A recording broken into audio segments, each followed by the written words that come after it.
Good afternoon. This is the Zoning Board of Appeals of the County of McHenry.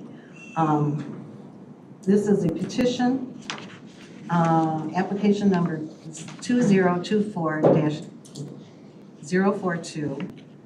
The PIN number is 09-19-326-003. The property consists of approximately 74.61 acres and is located on the northwest corner of the intersection of East Wonder Lake Road and Illinois Road 120 in McHenry Township, Illinois. This is a conditional use permit to allow for a commercial solar energy facility. I'll start today by having the board introduce themselves, and we'll start at my right. Bill Koenig, Grafton Township. Thomas Jers, Coral Township. Kurt Schnabel, Riley Township. Vicki Gartner, Nunda Township. Charlie Eldridge, Richmond Township. Mary Donovan, Greenwood Township. Algonquin Township, Robert Coast. Okay, that's good. Okay, so I'd like to explain a little bit how this will work today. First, we will hear from the petitioners as to what they want to do and exactly how they want to do it. Then we will have questions from the board. The board will ask any questions that we have, and the staff will then ask questions. If there are any questions from the audience members, there will be a time for that. I would like everybody to wait until that time. I will let you know when that is. And you'll have a limit of time for that. You'll have 3 minutes each for those questions. And then after that, we will have the staff report, and we will have any questions for the staff as a board. Then we'll have public comments. That would be your turn to say what you would like to say about this, as long as it pertains to the testimony that was given. That means you do not ask questions that have nothing to do with this particular petition, this particular application. You only stick to this petition and what the petitioner has already stated in his testimony. And for that also, you'll have a limit of 3 minutes each.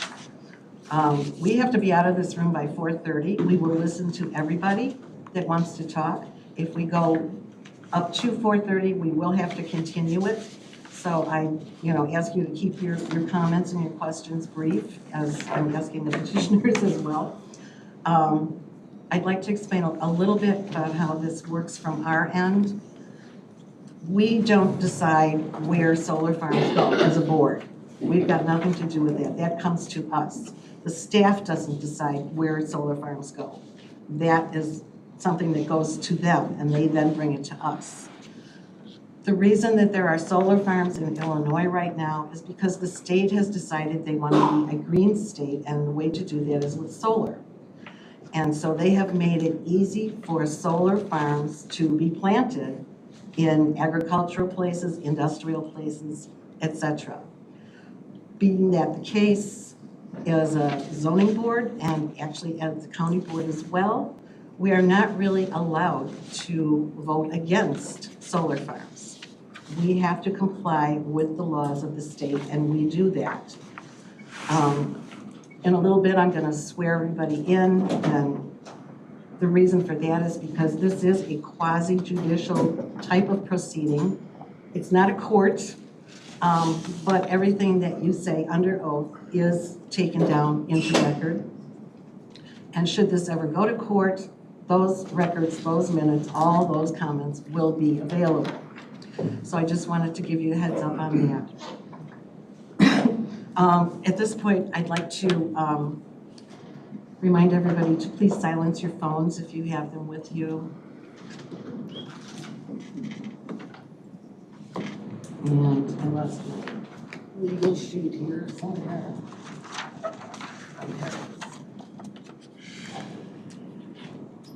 Okay, and we will commence from here.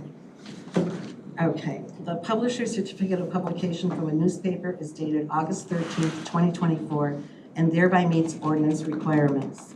The affidavit of posting was signed and the date posted was August 9th, 2024, and thereby meets the ordinance requirements. The affidavit of mailing was signed and date mailed was August 9th, 2024, and thereby meets the ordinance requirements. The survey has been checked against the petition, legal notice, and the publication in the newspaper, and all three match. The filing fees have been paid. The endangered species consultation was received for this petition. The McHenry County Soil and Water Conservation District report has been received. And that is number NRI L24-069-4625, in case anybody's interested.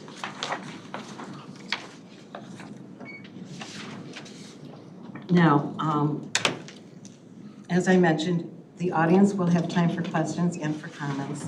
If you think that you would like to speak at any point during this hearing, I would like to swear you in. So all people that will be talking at this hearing, please raise your right hand. Do you swear to tell the truth, the whole truth, and nothing but the truth? Thank you. Okay, now we'll move on to the petitioner. Would you waive the reading of the petition? Yes. Thank you. Save my voice. Okay, now I'd like the petitioners to please introduce themselves and tell us why you're here and give us your presentation as you have it. Okay. My name is Bob McNeil. I'm Development Project Manager with Surrey Power. We are the folks behind the Wonder Lake Solar Farm application. We have gotten to this point as a result of a multifaceted assessment of the property and of the industry and whatever, to make sure that the site that we are considering meets the specifications that we need. Okay, can you hold up just a moment? Can everybody in the back hear okay? No. Please move forward. If you can't hear, please move forward. And I'll ask you to speak up a little bit, please. Sure. My voice is... Mine is I'll work too. on it. To repeat, my name is Bob McNeil. I'm Development Project Manager with Surrey Power, and we follow a multi-step assessment process to determine the suitability of a site for development as a solar farm. The Wonder Lake site met all of the criteria that we were looking for, and thus we proceeded into the process of additional studies and design. Project is 5 megawatt AC. We have a little diagram up there of the way the solar farm actually operates. We are using single axis horizontal trackers that follow the path of the sun from the east side in the morning to the west side in the evening. We have filed an application with Commonwealth Edison, and our overall power capacity should be about 11 million kilowatt hours, or enough to power, approximately 1,300 homes for a single year. This is the site plan that we have submitted for final or for approval. This is the second iteration of the site plan. The first iteration was more of a vertical rectangular array from the north to the south of the project. But on completion of some of the feasibility and the wetland delineation studies in particular, it was discovered that the way it was originally designed would possibly intrude too much onto the wetlands on the south. So we adjusted the site plan, moved the southern portion over a little bit to the west, and was able at the same time to avoid the wetlands in the northwest, and also a great deal of the forested area just south of those wetlands. This was a different view of looking at the site. It shows the vegetative screening on the north and eastern portion that will provide a little relief from visual aesthetic and also from foot traffic, should there be any, or vehicular traffic on Wonder Lake Road. We did, if you notice on the far bottom left corner on the southwest side, we have maintained as best we can the buffers of the existing vegetation and trees to provide a little more of an aesthetic view in that area. I should note that there do not appear to be any residential units directly adjacent to that particular portion of the site plan. This is just a basic summary of everything that I just said. We've put together a project that meets all of the various setbacks in the ordinance. We've done all of the particular studies that are necessary to do our due diligence on the site. We have provided, we will provide, I should say, a gravel access road that is gated with security that will meet fire department regulations. We will have emergency vehicle turnarounds. We have identified, as I mentioned, the wetlands on both the northwest and the southern portions of the project. The entire solar panel area will be surrounded by an 8-foot fixed farm knot fence, otherwise known sometimes as an agricultural fence. This will allow for smaller, shall we say, ground-hugging animals to migrate as needed through the fencing if they need to water or a particular wetland. We have done all of the impervious calculations and quantities, and these are listed on our site plan, and we believe we meet all of the county's requirements in that regard for both a conditional use permit and also probably, once we get the final plan completed, for the stormwater management. We have begun a pretty extensive outreach program. Starting in the middle of June, I began to contact officials via either email or telephone of at least 5 jurisdictions that could be affected by this project.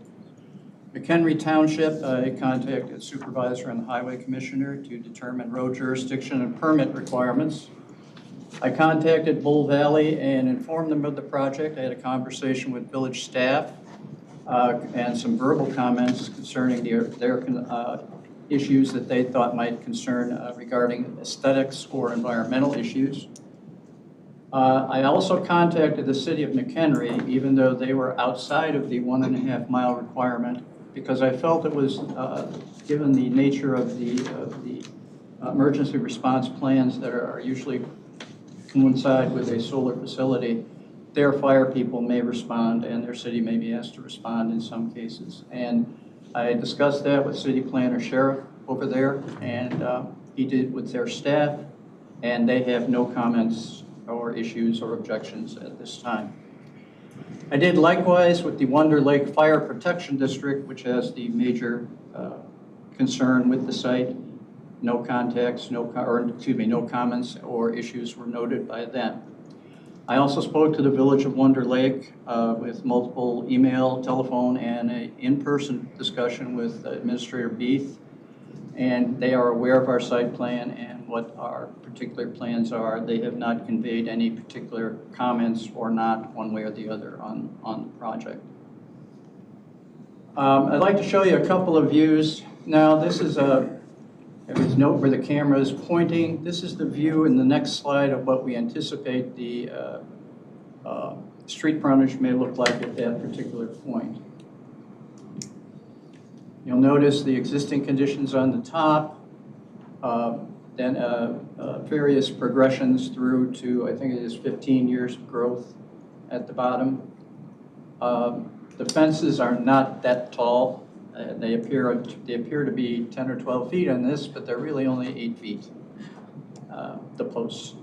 And you can see that over time, the frontage will fill in, and the visual aesthetic will be much different than just a fence. Second view is a similar type of view, but this one is at the northeast corner, looking down from Maplewood Drive. Again, you see the progression. You notice in the existing conditions, we have a rather unknown quantity of vegetation right there. Our fence, we will try to maintain as much of that vegetation as possible because of its aesthetic and screening value. But until we actually get out there for construction, we cannot make any final determination on that. And again, you'll notice the progressions through to 15 years of growth. Same basic plantings and whatnot. One of the issues that come up with solar farms are the tax revenues that are produced. This is our estimate based on the project life. We've extended it for 35 years. Over that amount of time, it will have approximately 1.4 million plus in property tax revenue. You'll notice the current tax revenue is just under $1,000. The future tax revenue would appear to be about $39,500. Net increase of over $38,000 from that parcel. Now, the next, I'm going to skip through these because we're going to save the best of the presentation for last with Baxter and Woodman. But they've gone out there and done a lot of studies on the site regarding the particular vegetation that was out there. But I'd like to get right into the compliance standards for conditional use. These next 3 slides are probably the most critical point for the zoning board's consideration. We believe all of our project activity will meet the standards in the Unified Development Ordinance, both use standards and site development standards. First off, yes, we will meet the standards as they are delineated with the following points. Your county comprehensive plan does encourage renewable energy. This is critical, as I believe the chairman mentioned, Illinois has a commitment to going green. This is basically McHenry's way of fulfilling that pledge. Glare and noise have been raised in the past as objections, and we can state with confidence that there is not going to be any significant glare or noise on this project. We have produced, as part of our application, studies conducted by professionals in both regards, and we've also had in regards to the glare, we also completed an FAA study that says that there is no danger to aircraft as well. As far as components on the site, they're going to be monitored 24/7, 365, routinely maintained, and that includes mowing the site. We hope to present a site that at the end of the facility, when it's time for decommissioning, that we will have contributed to the health of the soil rather than, as in some types of development, you have asphalt and concrete on top of the soil. We will have various landscape plantings pollinator plantings and particular native plantings that will help the soil particularly. We're going to pay attention to drainage and flood zones. Our site plan already avoids wetlands to the extent that we can. We have a pretty significant buffer that meets the county requirements. And the drain tiles that are on the site, we could not, the backlog for a drain tile survey by a qualified professional in Illinois right now is roughly 4 to 5 months. We have committed to completing that drain tile survey at once final approval has been received by the county and prior to construction permitting.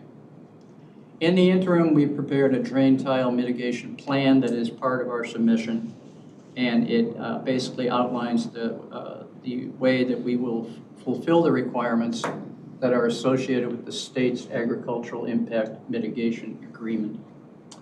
And as I mentioned before, we have wetland delineation analysis of all the site wetlands and flood zone. We know where they are. We've tried everything we could to avoid them and minimize any impact on any wetland or flood zone that we are aware of. Now, the next question would be, is it compatible with the existing or planned future development? Yes, we believe it definitely is. Besides the specifics of a conditional use permit process, the county's long-term planning process encourages alternative energy facilities. This is obviously one way to meet that goal. And again, at the end of the decommissioning of the site, you will find that your soil conditions on site will be restored to pre-solar conditions. And that's absolutely the best thing you can get out of any development, is to have it left the way it was found. Next, is it detrimental to or endanger the public health? No, it does not. There are many, many ways to evaluate this particular situation, but we have cited this area or this facility in an area that has a relatively low population density and virtually no foot traffic to speak of.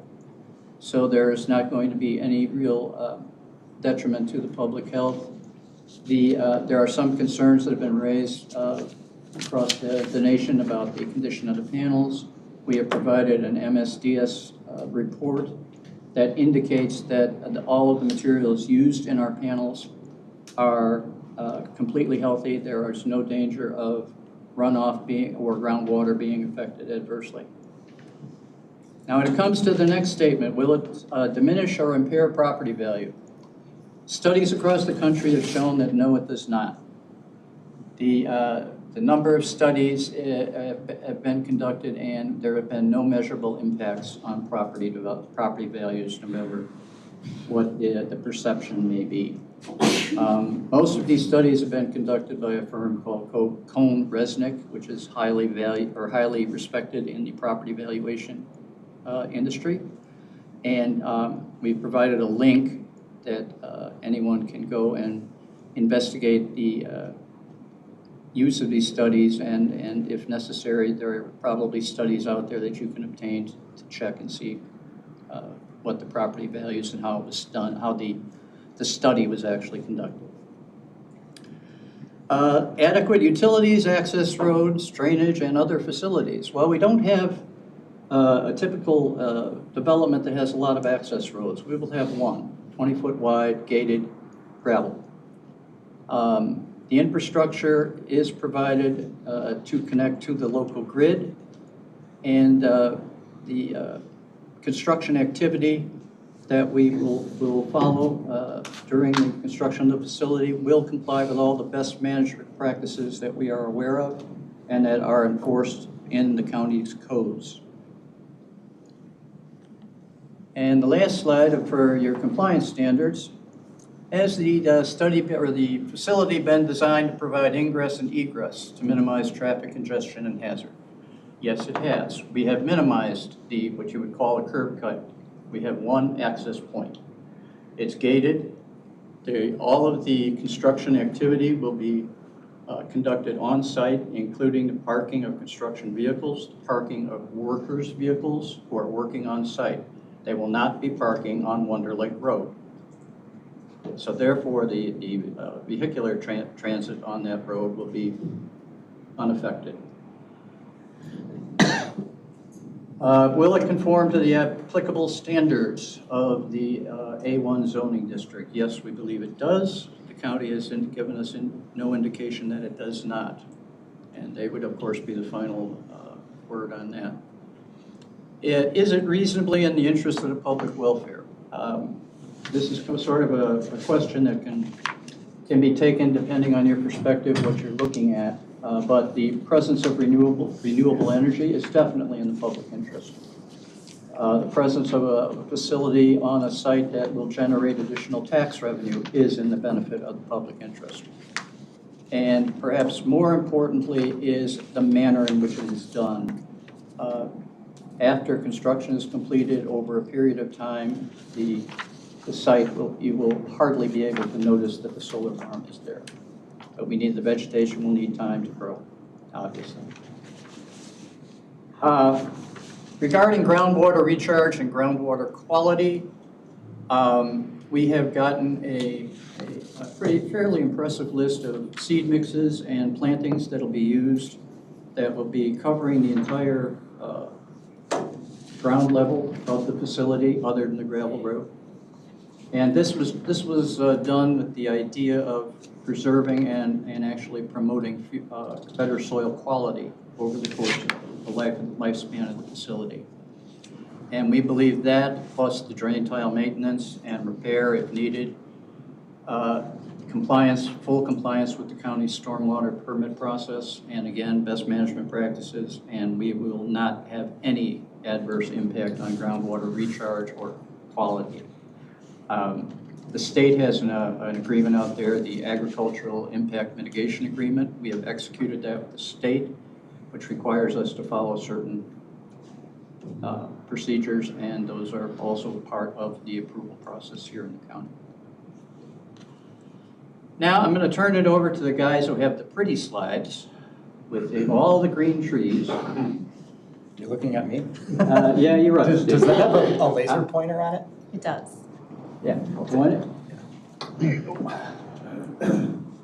And I'll need your name and your position. Yeah, the laser pointer is the red. Yes, okay, I got it, yeah. I'm Steve Zimmerman. I'm with Baxter and Woodman Natural Resources. I'm a senior restoration ecologist and a certified arborist. Been doing this for 22 years now, and so we're acting as an environmental consultant on this. So, is everyone, okay, I'll be pointing at both, I guess, since people are kind of looking at both here. So basically, we went out to sort of do two things. Assess these remaining natural areas on the site. So as we know, this is row crop, but we've got natural area sort of on this western and southern half. So we went out to evaluate the areas where the proposed arrays would be situated within this. And actually, is there a slide before this? Oh, there should be. You've got control of the Oh, I slides. do have control now.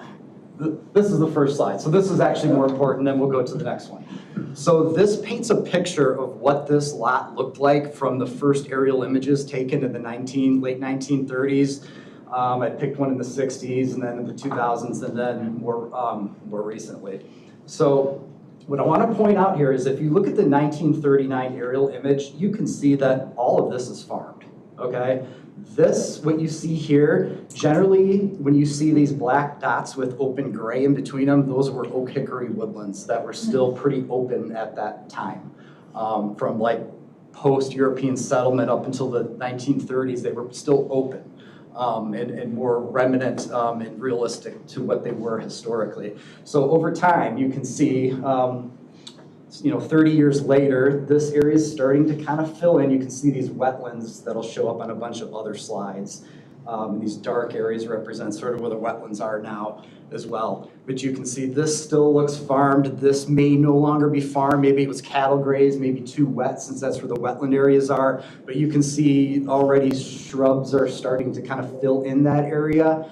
You look at the early 2000s and the woodlands have essentially sort of grown in. This is becoming more shrubby, and this is sort of the stage, what we call this is second growth. Second growth is usually almost always comprised of weedy, woody species like buckthorn, honeysuckle, box elder, black cherry. And in fact, I'll show you in the next slide, that is essentially what all of this is now. It's very low quality, kind of second growth woody species. This is kind of a current aerial that shows, it's hard to see maybe over here, it's not great with the lights on, but it's all grown in, almost 100% covered now by this second growth. And actually, we pulled this from the McHenry, oh, that helps, thank you. McHenry County Conservation District has a map of where their remnant woodlands were.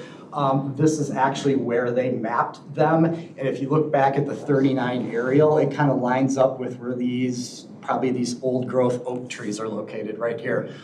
Interestingly, though, they didn't outline this area. I can almost assure you that all these little black dots are oaks and hickories, but at any rate. So that paints the picture through time. And then to show you now, basically, what we're looking at is, so here you have the solar arrays and where they're going to intersect some of those natural areas. We'll start up here. This is sort of a second growth farm row. It's all kind of non-native invasive trees and shrubs. Interestingly, this swath right through here, there is a fence that goes right down through here, and everything on the east side of it is all second growth woodland. It's everything on the west side where all the oak trees and hickories are. And again, as I pointed out, if you go down into this area, you have much of the same. I won't go through all this, but a lot of what this says is this is that sort of second growth weedy species. The one area that does have some of the oaks and hickories, so Mariah braved the weather a couple days ago when it was 100 degrees, went out and we tagged all of the oaks and hickories within this entire area. pretty much all of them fall in this corner, and then there's 2 located right here. So of the 17 acres that we have out there, this 1.6 here is sort of where the decent-ish stuff is, but it's still not high quality. So I would consider it to be a degraded oak hickory woodland because it's an understory of buckthorn and honeysuckle, still not high quality. Yeah, so we found 57 shagbark hickory. Most of them are small, 6 to 12 inches. There were a couple larger ones. 11 oak trees of 3 different species, 6 of them were over 20 inches. So again, as you saw in the kind of the old aerials in that corner, that's, I think, some of those trees that have been there for 100+ years, just right up in this corner. We won't go through this, but just in case anyone has questions and they actually want to know what all these trees are, we have the tag numbers, the species, their size and their condition that we can come back to if anyone has questions about the tree survey. So we've got a few photos here. The east side, let me go back. So basically walking along this edge here and looking in, it is essentially an impenetrable thicket of invasive trees and shrubs. You can't even get 10 feet into it, quite seriously. And that's what you're kind of seeing here and here. Mariah, I think these are some of the oak woodland areas. So you can see the oaks, but you can see the understory of invasive buckthorn and honeysuckle. Same with this picture and this one, and I think probably this one. But again, this is like that second growth weedy trees and shrubs, a picture of that. We also sent up a drone just to kind of get an aerial view of this. So I showed sort of the image on the right just so I can point to where the pictures are taken from. So this picture here is taken from here pointing this way. Those 2 oak trees we told you about are basically, they're like right here and right here. So they're kind of right on the edge here. This photo here was taken maybe from here pointing to the west. You can see a little bit of this wetland feature here, but this is where sort of the oak trees are, is in this area that's being avoided, by the way. This picture here, I think, is taken here, pointing this way, and you can see the wetland in the background. But again, this is all the oak trees, an area in here that's not being impacted. The bottom left photo, I believe, was taken, help me out, Mariah. I think down here, pointing this way. Yeah, so in this area, pointed at this whole area right in here. And it's hard to tell what this is, but you can see it's 100% covered by that second growth weedy trees and shrubs. With the oak trees that I told you were sort of in this area are basically like right in here. Then going up closer to that area where the oaks are is this picture, I'm pretty sure, actually this is facing south. So this is in here facing south because I see the mining that's happening down here. So this is all of this sort of second growth and wetland area. You can't see much obviously, but that's what that whole area to the south looks like, is sort of this, it's like a second growth trees and shrubs. And the last photo I took is a closer view of this wetland complex that's being completely avoided, and all the oaks surrounding it. So that's sort of the rundown on the trees.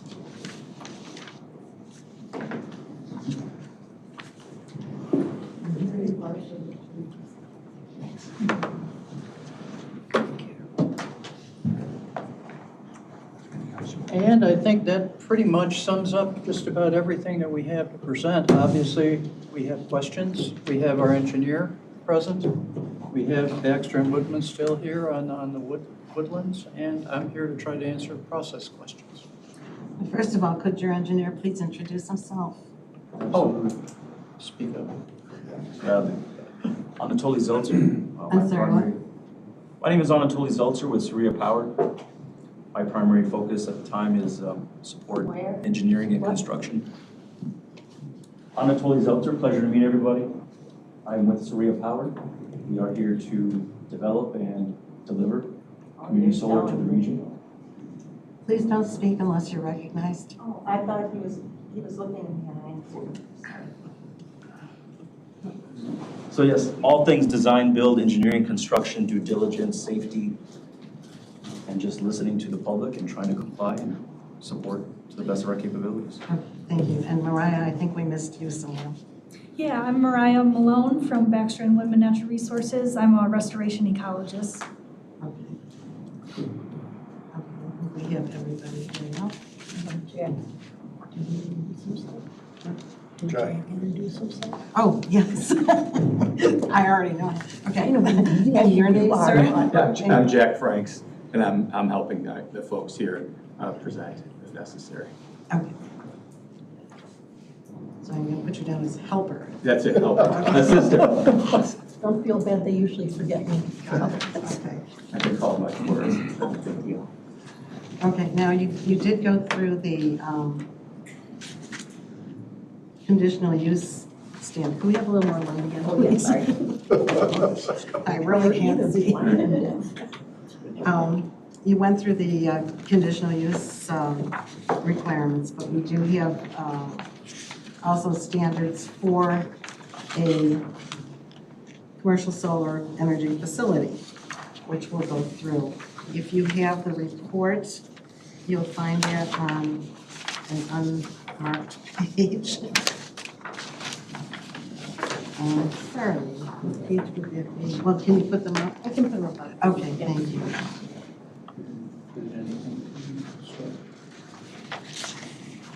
Okay, there we go. Okay. Okay, so I'll just go ahead and read through these, and then proper response would be yes or no for each one. Okay.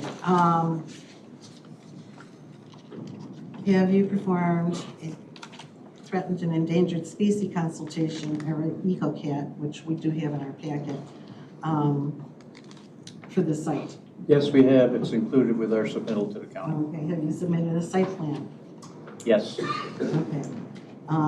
Have all other application submittal requirements outlined in the Planning and Development Department zoning application packet as published in the McHenry County website been submitted? Yes. Okay. Now, onto site design. The solar panels, structures, and electrical equipment shall be in compliance with our standards. That is no less than 50 feet from any lot line, no less than 150 feet from any residence, other than a residence on the same ownership parcel. Yes, our site plan meets those requirements. Okay. There will be no structures excluding power lines for the interconnection that may exceed 20 feet in height. Power lines shall be placed underground to the maximum extent possible.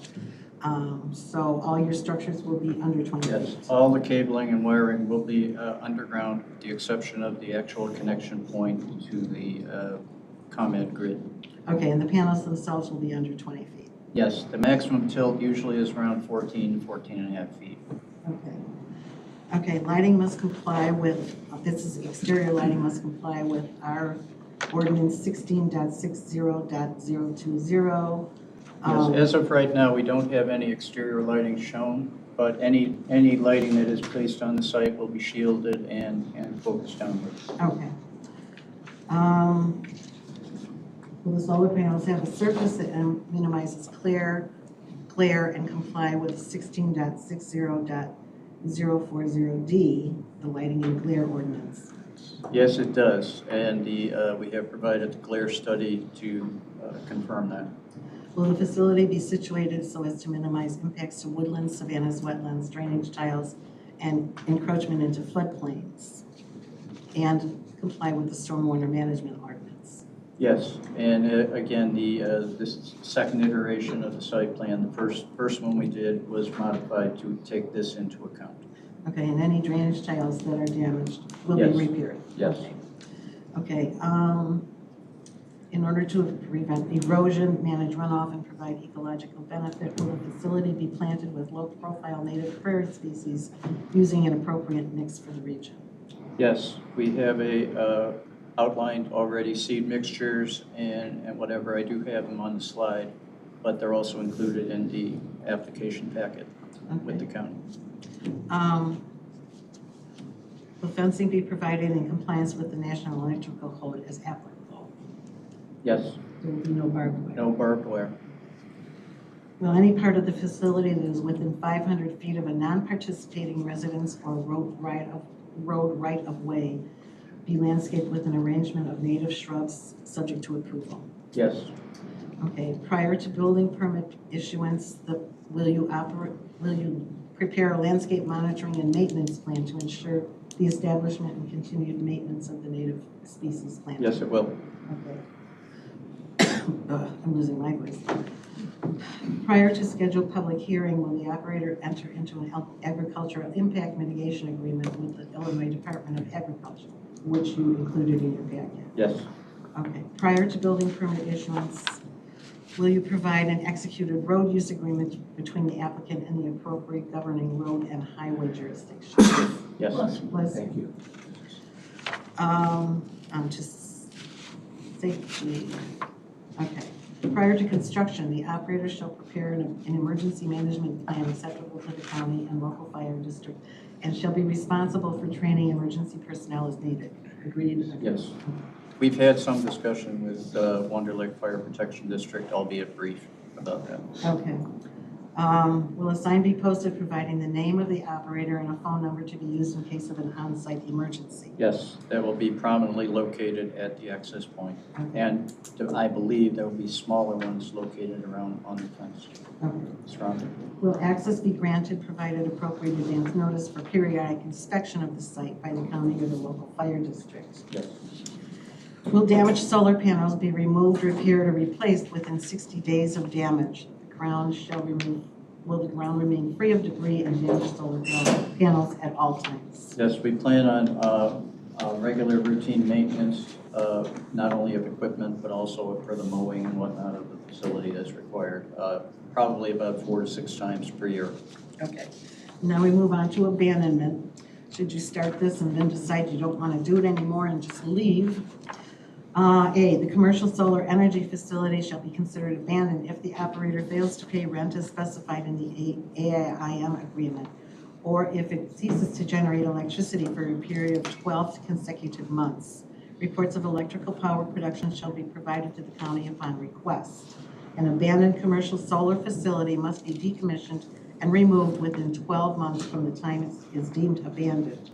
The operator may appeal in writing to the zoning enforcement officer for an extension of time in order to remove the facility and bring the solar farm back into operation.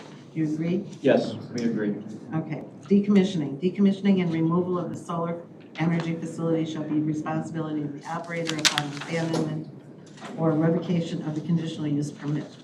All operators shall comply with the following. A, prior to building permit issuance, the operator shall prepare a decommissioning plan which shows the final site conditions after the commercial solar energy facility has been removed from the property. Decommissioning plans shall require removal of all solar panels, electrical equipment, poles, piles, foundations, and conduits above and below ground. Access roads, fencing, ground cover, and landscaping may remain only by agreement of the property owner. Are you agreed? Do you agree? Yes. Thank you. You're not listening to me, are you? I'm trying to say, hoping you're saving your voice. Trying to get through. We're reading along with you. We're reading, yeah, I just Okay. saw it. Prior to the building permit issuance, the operator shall submit an engineer's estimate of cost for decommissioning the facility and restoring the site in accordance with the approved decommissioning plan. Upon review and approval of the zoning board enforcement officer of the estimate, the operator shall obtain a bond, letter of credit, or other form of surety acceptable to the county to be held by the Department of Planning and Development in the amount of 100% of the estimate. Provision of this financial assurance shall be phased in over the first 11 years of the project's operation, or is otherwise provided in accordance with the executed AIMA agreement. Agreed? We agree. Okay. And finally, during the operation of the facility, a new engineer's estimate of cost for decommissioning shall be submitted every 10 years to the Department of Planning and Development. Upon approval upon approval of the estimated cost by the zoning enforcement officer, a revised surety shall be provided to the Department of Planning and Development in the amount of 100% of the new estimate. We agree. Okay, thank you. Now we'll move on to questions from the board members. And we'll start with Mr. Cozen. Thank you, Madam Chairman. Hello. Would you just reintroduce yourself by name and your background or experiences in a narrative form of the solar okay. industry? Okay, you'll have to verify everything with my wife though, because she tells me what I've done. My name is Bob McNeil. I'm a development project manager with Surya Power. I've worked in the solar industry also with Pivot Energy and with SGC Power out of Maryland. Prior to that, I worked as a consulting planner with Barkhausen Consulting Engineers in Seattle, Washington area for about 13 years. And prior to that, I was on Kim's side of the table as a community development director, assistant director of building and zoning, and senior planner for several municipalities in Illinois. You had a comment relative to the proximity of the 1.5 miles to McHenry, the Yes. city of. Yes. And staff has an illustration in their packet. And it shows that this parcel actually, albeit small, is contiguous to McHenry. That's not what we saw. I believe, It's a location map, colored. I don't have that one in my slides here, I don't think. Wonder Lake is contiguous immediately to the east. The parcel the property that right below the gray that says right below A1. So this parcel right here is McHenry, And there's And then across this- the road, or, these two. And then down here, I believe as well. yes. Yeah. So that's, and the source for that is McHenry County Department of Planning and Okay. Development. Well, I did contact them anyway. We did not know that, but we contacted them and they had no comments or issues. In terms of the panels, are they dual panels, both front and back in terms of? No. Single axis trackers. As I mentioned, they will follow the sun, literally creeping around the sky as the sun moves. In terms of the inverters, are we correct that there are approximately 40 that will be on It's site? fairly typical. And are those inverters operating at night? I believe so. I mean, If they could generate power from the moon, they would. So the answer is no, they're not. They won't be functional without a battery. And so therefore, do these, since there wasn't a cut sheet on the inverters, noise standards are within? The noise standards are within the acceptable limits. We do have a noise study that was produced that outlines the various decibel requirements. And the cooling oil that is likely to be used in the inverters? The land use to the east of the site is, how would you describe it? Agricultural, single or basically agricultural. There is one residential use at the far northeast corner. And am I correct in reading your site plan that your equipment pads and access road is all along the west side of Wonder Lake Road? Yes.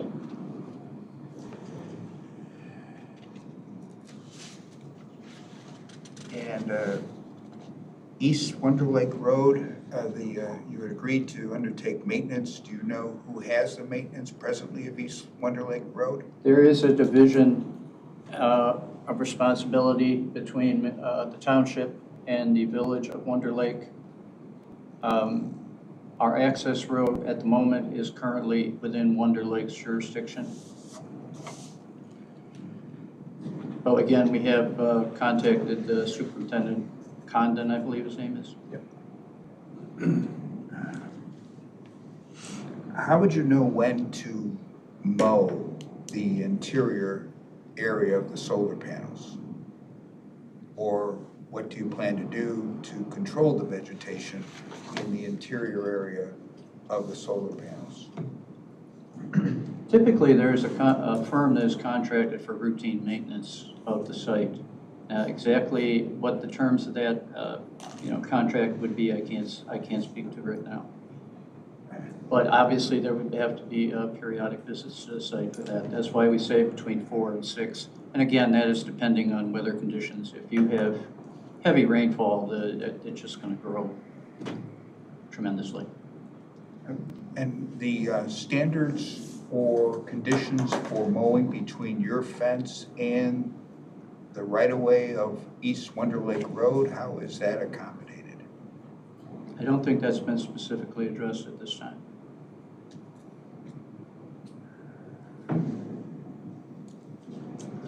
We can't intrude on the right-of-way for maintenance activity. So anything would have to be limited to anything on our property.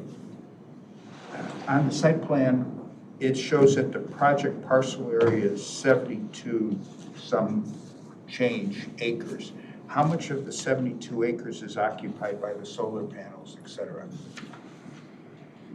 Slightly under 38. So between friends, less than 50% or more than 50%, or? Our system currently has a footprint, which is probably 4/5.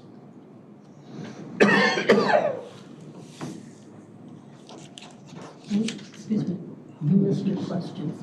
I was asking how much of the 72.37 acres is sorry. occupied by? As far as, our actual footprint of the fence zone is around 37, closer to 38 acres. Okay. So if you look at the entire parcel, we're roughly around half-ish. Can you speak up just a little bit for the people? Similar to the condition of the existing soil, where it's very friendly for ag use, so is our system around 53 to 55%, utilizing the PIN for its community development. The question then would be, do you have any future use plans for the remainder? We do not. It's our understanding that other people may have talked about this over the number of years for different uses. We do not have any use or intending any use for that. For the landscape evaluation, did you find any restorative value for any of the woodlands that you examined? I would say just, do you want to go to the woodland? You want to go to the slide with the tree survey? Keep back a few more slides. So yeah, one more He keeps forward. jumping. So that purple area would be the only place where there's existing Oh, you oaks. Sorry, I was doing it too. Okay, there you go. The purple area, the 1.6 acres, you can see where all the trees were tagged. Those are where all the oaks and hickories are. And that would be the only place with any restorable opportunity, ecological restoration opportunity. Do you have any details relative to the tax revenue that you had referenced? I do not know. That was, we can get that for you. I think there was a credit on that slide as well. There's a standard commercial assessment value per megawatt installed. So we use the Illinois tax.gov. Yeah, Illinois Can tax. you please state your Yeah, name? sorry. Akshar Patel, Surya Power Development Manager. Could you spend a moment on being up so close, all I see are dollar signs. Is there a way that you can just give a general detail on that? Yeah, so the current annual tax revenue for this parcel is just under $1,000 per year. The future annual estimated tax revenue will be $39,415 per year. So extrapolating that. So if we take the description of the number of acres occupied by the solar panel, it's somewhere around 38 acres, that means generally you'll be generating $1,000 of income to the taxing bodies per year. Per acre. Per acre. Correct. I have no further questions. Thank you. Ms. Donner? Okay, I need to back up a little bit further. I see who the applicant is. Who's the owner of the property? So we're in a purchase contract, so we will eventually be the owners of the property. We'll own the whole 72 acres? The whole 72, and we also do have the current landowner here as well. Okay. How long has, if you know, has Wonder Lake talked about this from their land use plan to be a comprehensive plan from their maps to be a land use as commercial development? You know anything about that? I know that's the plan, that's what the plan says. That's what that their it's in plan conflict says. with the county plan. Correct, and so it would have to be annexed into the village in order to be able to use that commercial development. Correct. Yep. Yes. So, and we know how that goes from 1939 till now, because it does look like houses have been there, but everything else has been pretty much laid open. I take that road often, because I go the other way down Ridge. So, okay, he's asked too many questions, I don't have any more. Thank you. Mr. Eldridge? Yes. Am I correct that the only access point will be off East Wonder Lake Road? There will be no access point over off Illinois 120, much less any access point on Maplewood Drive or otherwise from the residential area? Yes. And the inverters and transformer and other electrical equipment, by and large, is in a line along East Wonder Lake Road, is that correct? Yeah, there's an equipment pad that they're located on, and that is closer to the road, yes. Where there really is nothing except a farm field across the street. Yes. So they're not within several hundred feet of any residences in Wonder Lake. No.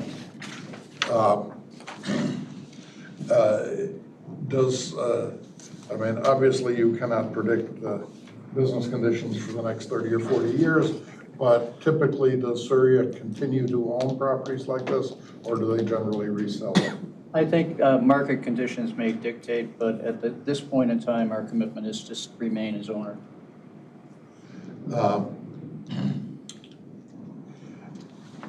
With regard to the 1.6 acres, is it possible to adjust the plans so that those oaks and hickories can survive? Yes, we could. I think we have to check on how that will affect our sizing relative to our output on the electrical side. But I think it's possible, yes. Okay, I think it would be very desirable if you could find a way to do that. We can look into that. And that's all I have right now. Okay. I just wanted to give some late breaking news. We received a letter from Wonder Lake where they say that they welcome the increased use of clean solar energy. However, there's a couple howevers here. One of them is that they feel that they could be losing tax revenue in the long run should this property actually be made commercial in the future. And also that it is not in compliance with, it's not consistent with the land use map. So I just wanted to let everybody know that we just got this after the hearing started. So, okay, Mr. Schnabel, do you have any questions? I have no questions. No, okay. Mr. Jervis? I'm right in there with Schnabel. I No have questions. no questions either. Okay. I just have a couple of questions. I'd just like to clarify in what area there was going to be some oaks and hickories that are going to be impacted. You could pull up that drawing that had all those nice colors on there. Wrong direction. Right there. That one. So whatever panels overlap with the pink area. The overlap with the fuchsia, purple, or whatever that area is called, that color is called. How about in the other areas? Any impact on any trees of, I'm not an arborist, Yeah. any trees that have any arboreal value? Right, so everything in blue and green except for the two oaks, I can point them out, except for there's two oaks here, but all of this there's no oaks, no hickories, it's second growth. Kind of weedy box elder, cherry, mulberry. So kind of weedy, non-native and invasive trees and shrubs, honeysuckle, buckthorn. Those areas have any ecological value 5 or 10 years from now? No, they'll just get worse. So like I showed you in the 1939 images, it was farmed. So basically what comes back after land is done being farmed is never usually healthy prairie or woodland. It's usually weedy trees and shrubs, and that's pretty much what has come up. I have nothing further, thank you. Okay, I have a few myself. So now those areas that are blue, are those areas going to be cleared, or are those areas just being left as is? Assuming cleared. Clear. They're going to be cleared. So all Well, the one at the far southern end only partially. the, okay, As you pursue further north, let me see if I can get this pointer to work here. This particular area right here, some will be cleared, not as much here. And up here, I think it depends literally, that could be an area, depending on the footprint of the plan, which you can't tell here per se, but it could be a foot or two either way. okay. So Hard to say. overall, are any, are any trees of value being taken down? Any oaks or old hickories? Well, if we can work something out to see how many of these we can save, that has to be determined yet. We have to check how that works out with the sizing of the electrical output. These down here, if you look closely right here, we may be able to do something with those, but I can't promise that. There's 2 trees here. Okay. All right, so because the answer is you don't really know, right? No, Okay. we can try, but we don't know for sure. Okay. And you said that the access road and gate are off of Wonder Lake Road? Yes. And specifically where, do you know? It should be right about here. Okay, so further on the south end? Yeah. Okay. Now, you said that you'll be planting pollinator-friendly growth in between the panels, Yes. and that will be mowed. Is that going to be mowed with a mower, or have you considered using sheep, as a lot of other solar farms have come to us lately? Sheep was a consideration, but for whatever reason, it was eliminated from use. Possibly due to, and again, the use of sheep to maintain this. It's more, how can I put it, more suitable for an area where there is virtually no residential activity, because sheep can be a little stinky. I see. And I don't think the people to the north and the west would appreciate the sheep being there at that time. But we just went with the mowing option as the simplest one, and we thought the better were the 2 options. Okay, so you're not going to stink up the neighborhood. That's good. No, you might hear a motor going on a lawnmower, but that's about it. Okay, now,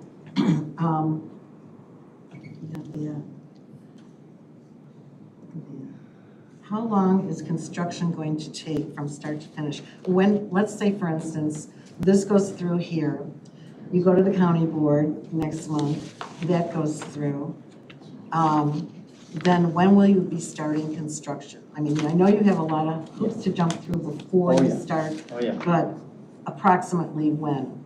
If the supply chain cooperates, we could start construction probably sometime around April. But again, as you mentioned, there are a lot of hoops. Supply chains in solar right now are uncertain. So we'll just say that's probably the earliest you could start. Let's say it starts April 15th, you would probably be looking at a 4-month construction period, possibly up to 6, depending on weather. whether it's extreme heat or extreme rain, that you can't really work in a field like that in either condition, I would think. Although heat, they'd sometimes do. But it's usually 4 months, possibly up to 6. Okay, so 4 to 6 months of erecting these posts. Yeah, Now, are these panels going to be double-sided or single? single. Single-sided, okay. And I think that's all I have. I also want to say thank you for giving us the term farm, not fence. We never had that term before. When We I always came- called it agricultural fence. When I came to Surrey, it's the first time I heard it too. Oh, okay. So it was always agricultural to me. Okay, all right. Now, does the staff have any questions for this petition? I have no question. Oh, excuse me. Sorry. I'm sorry, back to that question of panels. If you were to use a dual-face panel, could you diminish the size of the array? I'll defer to Anatoly on the technical side of things, but with a tracker system, the dual face wouldn't really do much, in my opinion. But I'm a layman when it comes to that. That's Anatoly's. And the mysteries of electricity too, so. Yeah. As we all learn over time.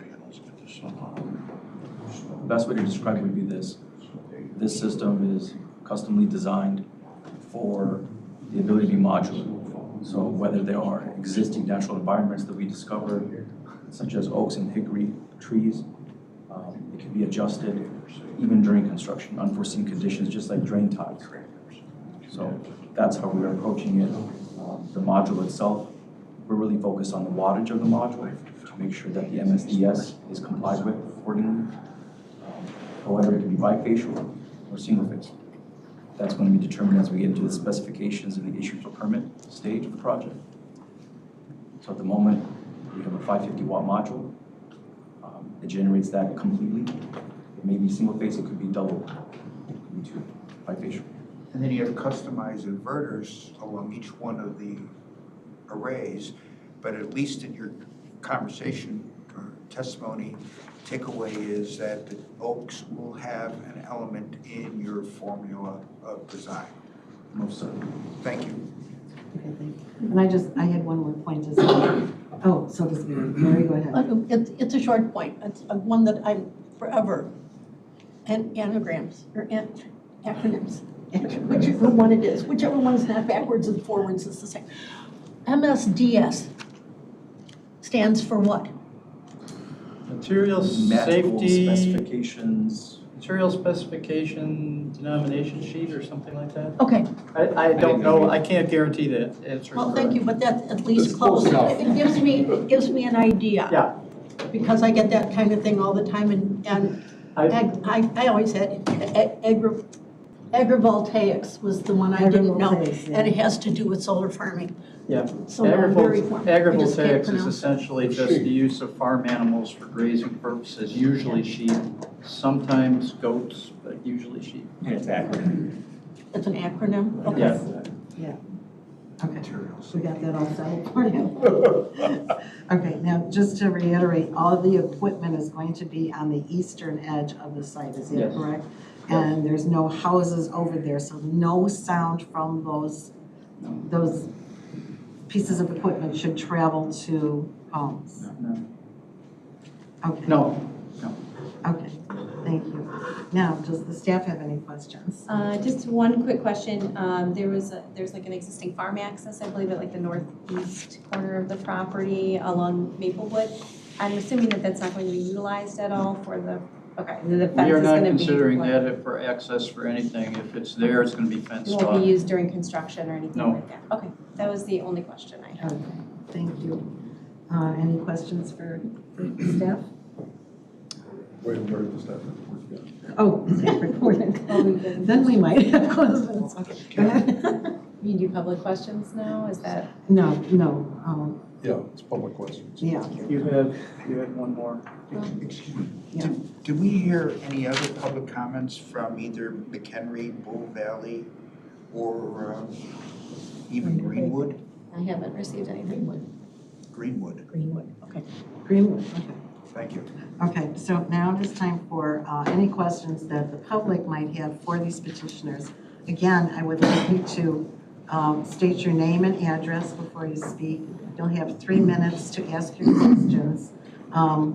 And I'm not sure how we don't count the answers because the answers sometimes take a long time.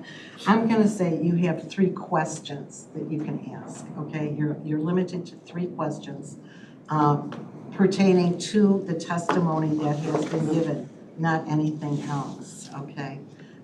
So if you have any questions, I wanna make sure everybody's signed in and that you've sworn in if you're planning on speaking.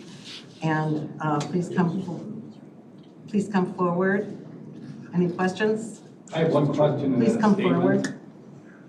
No statements at this time, it's just questions. Just questions. Questions on their testimony. Yeah. Just who benefits from this electricity? That's just curious. I mean, The electricity, well, let me put it this way. There's a reason it's called a solar farm. The electricity is the crop. It's transformed into the product, which is energy, which is then sent out to distribution through ComEd, or whatever utility, in this case, ComEd.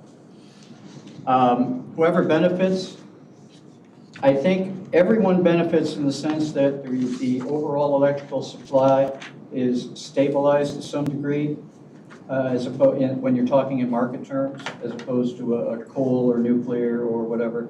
And obviously a benefit of having no emissions that are typically associated with those other forms.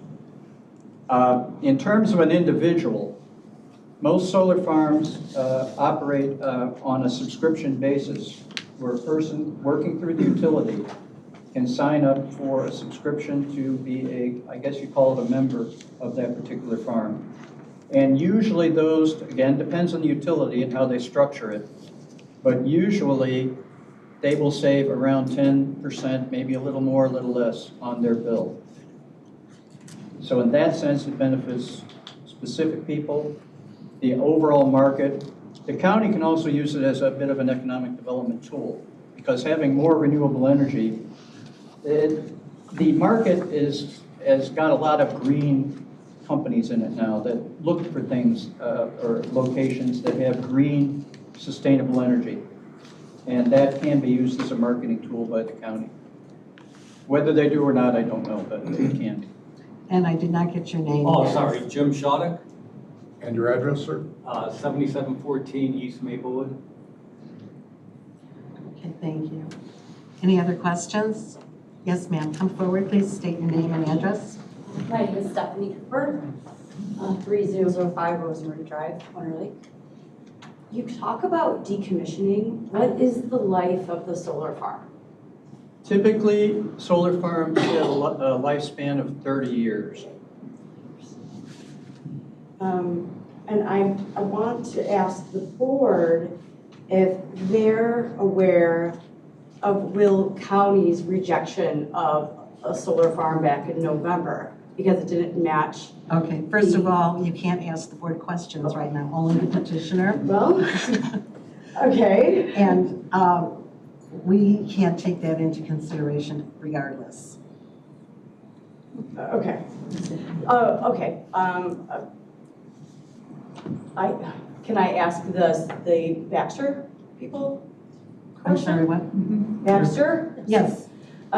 We were concerned about the blanding turtles. Did anybody do a survey on the turtles and who did the survey? So that's done through the EcoCat, which is an online thing that you ask the DNR for information, and they let you know if that species has been found in the area. I don't know what the result was. The result came back with no identified species. In my conversations with Bull Valley, the issue of the turtles was brought up. Okay. And we, obviously we didn't know if they were there or not. So we had to rely on the EcoCat and the Department of Natural Resources, their expertise to identify that for us. I can say that in some cases, and I'm not saying we can do this here, but the fence can be adjusted to allow a little bit of height on the bottom so a turtle can go under it. But I think we'd have to have some evidence that the turtles actually exist. We've seen it. I'm not doubting We you, I'm live just there. saying, we need that information from the state.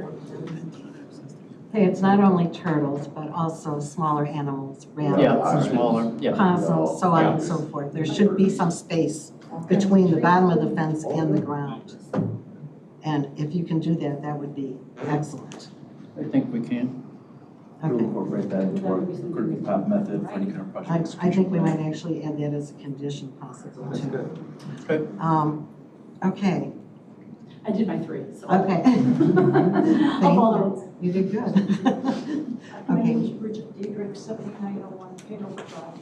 And do the power lines have to be enhanced for this project? Is there going to be electrical work that will enhance things? That is a decision that's up to ComEd. We call that interconnection costs or connection costs. And they will determine that once this, I've already had a preliminary study done by ComEd internally. They do a feasibility and an impact study. It's a multi-step process. So they are aware of what any upgrades they would have to make. What they are specifically are, I don't know. But they will do that. We do not. Another question, could you put your laser exactly where the transformer will be? Project area? Okay. Whoops. Yeah, okay. See this little area here that's grayer? That's the gravel access. There's the access road. The equipment pads are right here. You might be able to see those red dots. It's about mid-Wonder Lake Road. Yeah.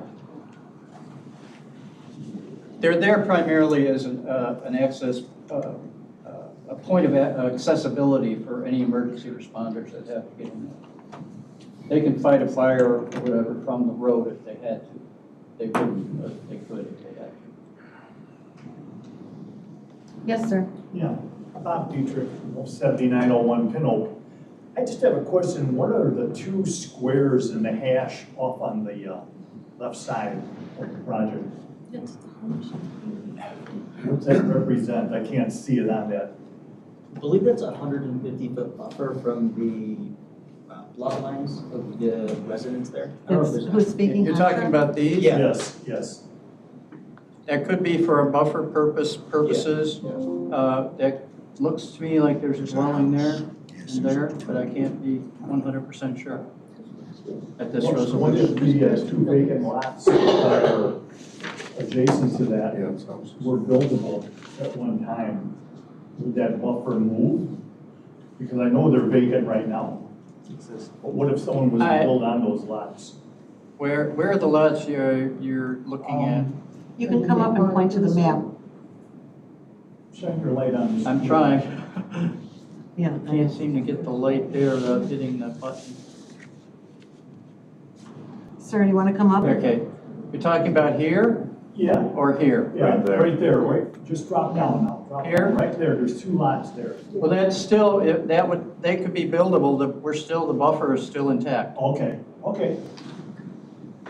If that's what you're talking about, yes. All right. That square wouldn't come down a little bit? Wouldn't that top square come down? Well, the buffer is for the panels. So we would still, you could see that buffer would still be met by that other square on I the. see what you're saying, yeah. Anything else? Okay. Any other questions? Yes, sir. William Beath, Village Administrator, Village Wonder Lake. Should this project be approved, are the developers willing to create a lost revenue reimbursement process for the village for the loss of the commercial money and a road and connection maintenance agreement with the village? I would say that would be something we'd have to discuss with the ownership. As you know, we've had meetings and the subject was raised along with other subjects that you were intending to respond to, and the response came today. I think our management team deserves a little time to consider what that response should be. Just making sure that that's on the table, should it be approved. We can discuss it. I'm not agreeing to any kind of a condition. No commitment. Okay, thank you. Thank you. Anyone else have a question? Yes, sir. I didn't get sworn in because I wasn't. Okay, raise your right hand. Do you swear to tell the truth, the whole truth, and nothing but the truth in this testimony? I did. Thank you. Richard Hilton, 3237 East Lake Shore Drive, Wonder Lake. And concerning the stormwater runoff that may occur on that property is within the Wonder Lake watershed. And we would request that you do whatever is necessary to prevent any erosion that may travel through a small creek system back up into Wonder Lake. Is there a question? Did you have a question? No, that's it. Well, are you Is your addressing- question, will we commit to doing that? Yes, we will. It's part of our agricultural impact mitigation agreement that we are supposed to comply with all types of stormwater and drainage improvements. And also, to get a stormwater permit through the county, you're going to have to comply with that anyway. Correct. So it's covered. It's going to come on two sides. Thank you. Any other questions from the public? Yes, sir. Yes, Mike Schutz, 7915 Pin Oak Drive. You guys talk about, you got some nice little graphics up there, but you have nothing on the lighting. You said it's going to be a dimmable light. How is that going to affect the people that are surrounding that particular area? When you say lighting, what are you talking about? Are you talking about glare from the panels? Well, we can talk about that too. There is no glare from the panels. I think he's referring to any external lighting that's installed. Oh, typically solar farms do not have a lot of lighting except in any emergency lighting in the equipment area. I don't think I've seen a plan specifically for what the equipment pad is going to look like, but any lighting fixture that is put there will be shielded and pointed focused downward. So there shouldn't be any visibility other than the aura of a light coming down. Okay. Now the infrastructure, you said most of everything is going to be underground. Yes, all electrical is going to be underground. Okay, so when it comes time to remove everything, all that's got to be ripped out? Yep. So The your decommissioning process is essentially a complete reversal of the construction process.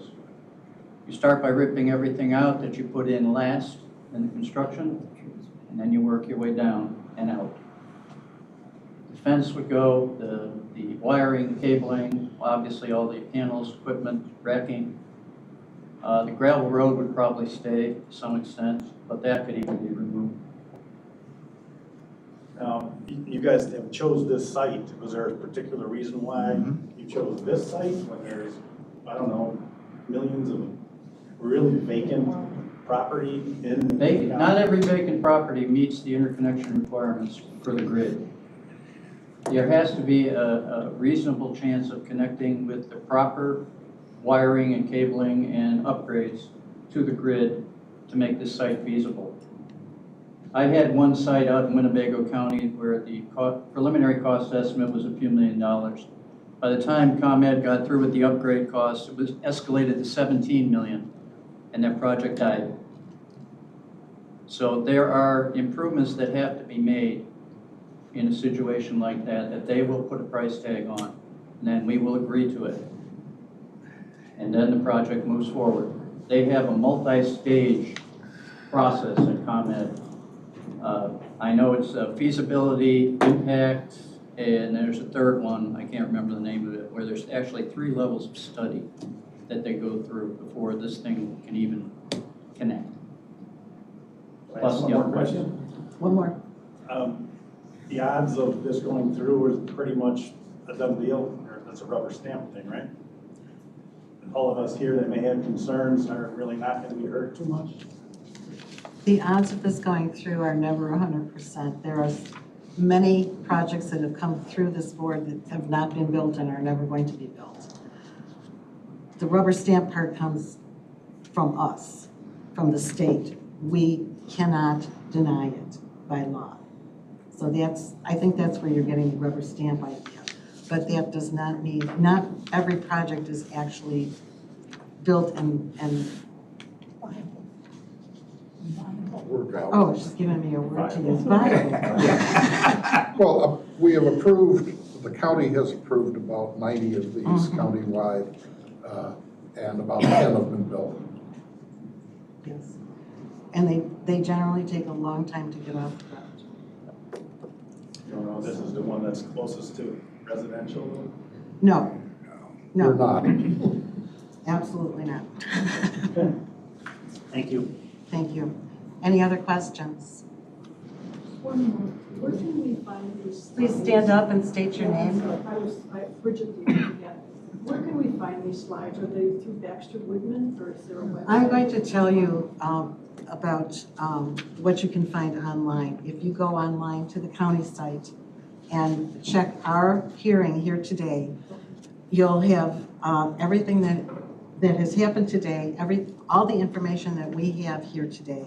In addition to that, Saria has put their full report on site. Well, we've put the report on site for them, but that is on there, and I'm speaking like 200-300 pages. It's on the zoning board site. It's on the zoning boards. Yes. Yes. Everything that it'll answer a lot of your questions and answer a lot of your concerns if you look that up and have a lot of time to wade through it all because it's a lot. Okay. Yes? Hi, Diane Schutz. I'm not going to stand bad knee. All right. Just talk loud. 7915 Pinnock. So why isn't there a solid fence? Why do we have to look at all the ugliness? I mean, not down to the ground. We don't want to hurt the little animals. But seriously, why wired? Typically, because the agricultural fence has been used, I think, in conjunction with the idea of it being a farm, and also to allow a complete flow-through of air, animals, whatever. I don't think there's any, certainly no set practice that it has to be. It just has been. Personally, I would not want a fixed fence around an area this big, because the likelihood of security problems is enhanced. Anybody can hop that fence, and if it's solid, nobody can see them. But if just it's, on the one side, the street side? what do you mean? Just on the Wonder Lake, the East Wonder Lake Road side. You know, the rest of it, it's going to be surrounded by vegetation. Yeah. Well, the East Wonder Who Lake cares if Road. it's solid or not? Well, it's not. It doesn't make a lot of sense to do two kinds of fencing around one property unless there's a good reason for it. And Ugly? the aesthetic. Pardon me? Ugly. No, the aesthetics of this are not going to be ugly. There's going to be a landscape buffer along Wonder Lake Road. Eventually. Well, it takes time for plants to grow. Right.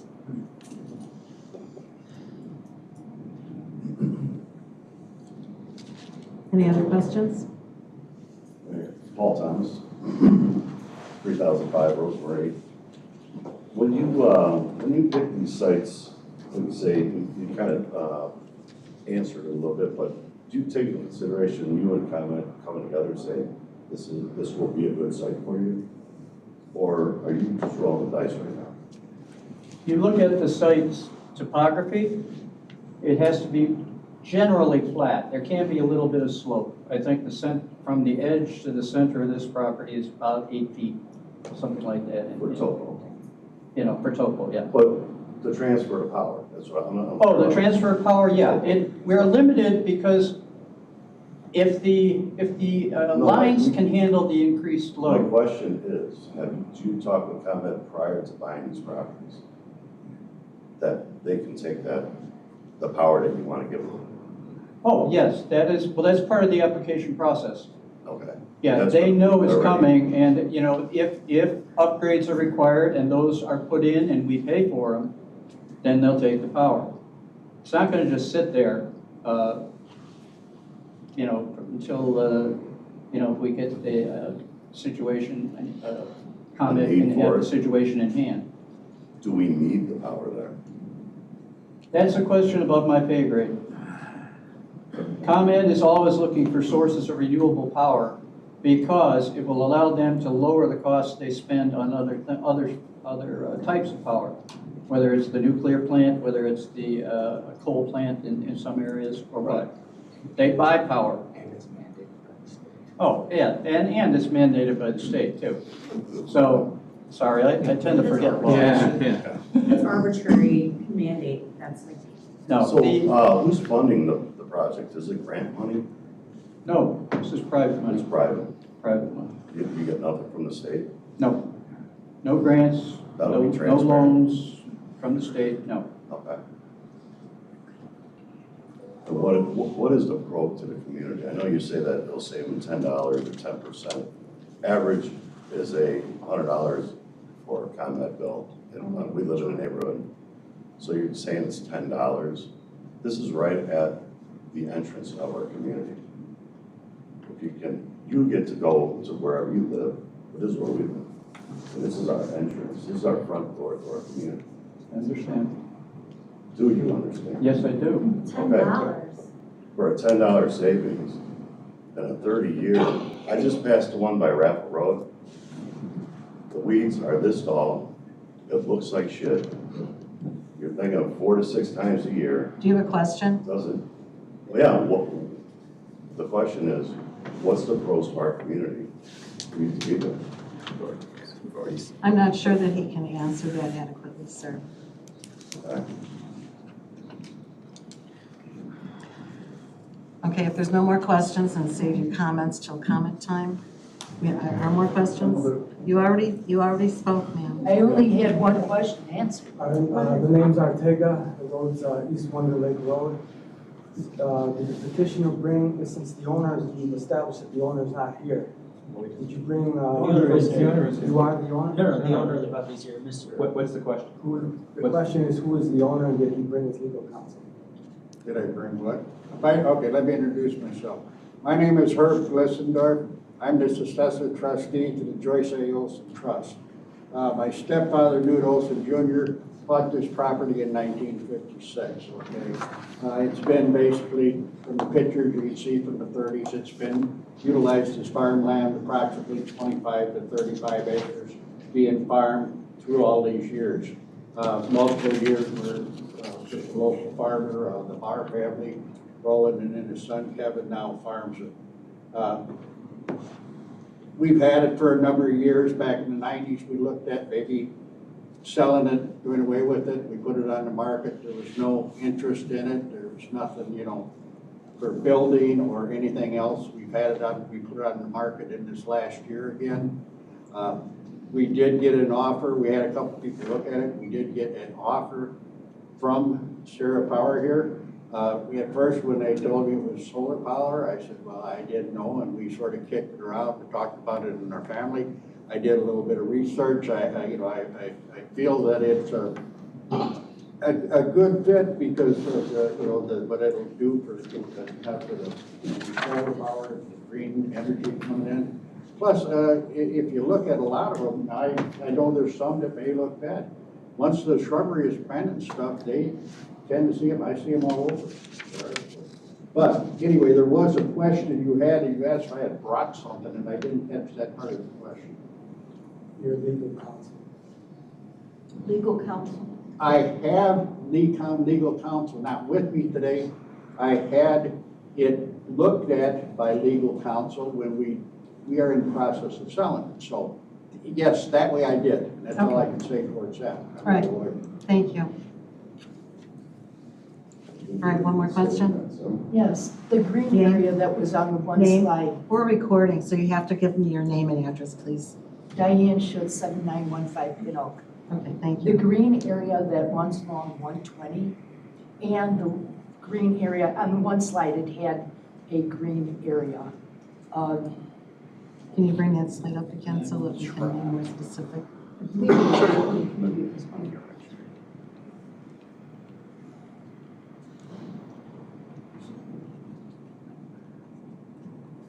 This one? No.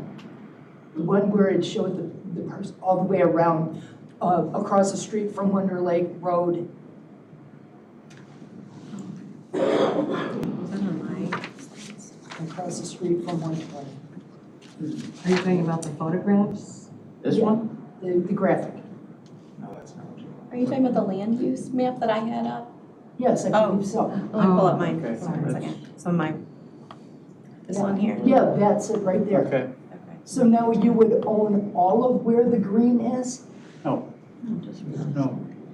The subject property is that rectangular piece. And that was be And that the is only it. thing that would be owned? Yeah. And the rest of it, Rest of what? the property is still owned by this gentleman? I don't know exactly what property you're talking about. Green just means agriculture.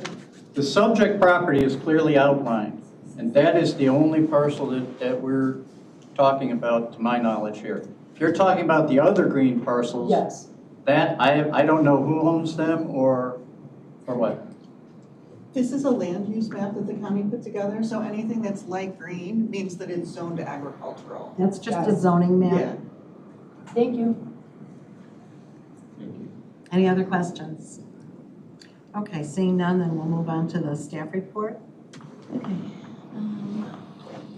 Okay, so the subject property is zoned A1 Agriculture District. To the north and west, we do have residential zoning, as we were explaining. Over to the east side, across Wonder Lake Road, that is the gray shaded area there is jurisdiction of the village of Wonder Lake. And then there are a couple of agricultural zoned properties within the county. To the south is another subdivision that is zoned E3, which is the state district. Going back to that land use map, so yes, that green shaded area is agriculture, and that is across the street again, and to the southwest, and then residential uses to the south and north and partially to the west as well. So the county's future land use designation is a little mixed on this property. The red area shown here is for future retail, and then the yellow is for estate, and then the dark green is the environmentally sensitive area that's identified on the site. These are just some photos I had taken out at the site there to show where existing vegetation was, what the sight lines would be, taking a look out there. But I do feel that all of the siting standards set forth by the state have been met. Staff has no objections to the request. That's it. Okay, any questions for Kim? Okay, all right. So now it is time for the public to give us their comments. And before we start that, again, you will have 3 minutes to speak. Please keep it, your subject only to what has been testified here today, not anything else. Please be respectful. I'm not sure if we'll have time to get through more than comments today. We will see before we vote, but we'll see how the time goes. So if you do have a comment, please raise your hand, come forward, state your name and address. Okay, thank you. Come up. My name is Jim Shoddock. I live on 7714 East Maplewood Drive. My neighbor is out of the country right now. He was not able to speak also, so I'm going to read something that he wanted me to read. I have permission from him to read it. He's Jerry Luciano at 7702 East Maplewood. He says, yes, I am adamantly opposed to that type of development. It will directly affect our way of life. It will particularly compromise all the wildlife that is already suffering loss of habitat due to the stormwater development, including deer, ducks, geese, cranes, rabbits, various species of bats, and many miscellaneous birds, and the list goes on.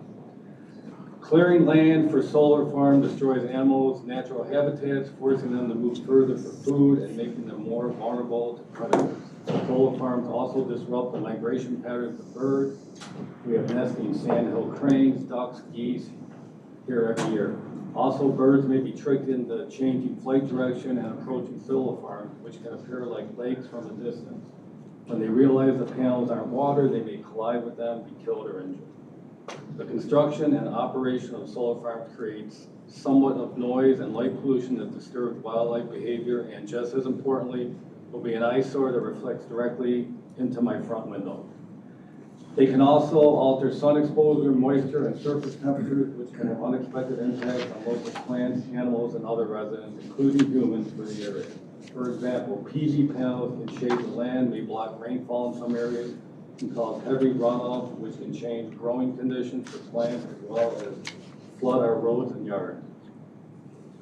My family has lived across from this property since 1951. This is not about progress, it's about profit, and will not benefit the local populace one bit.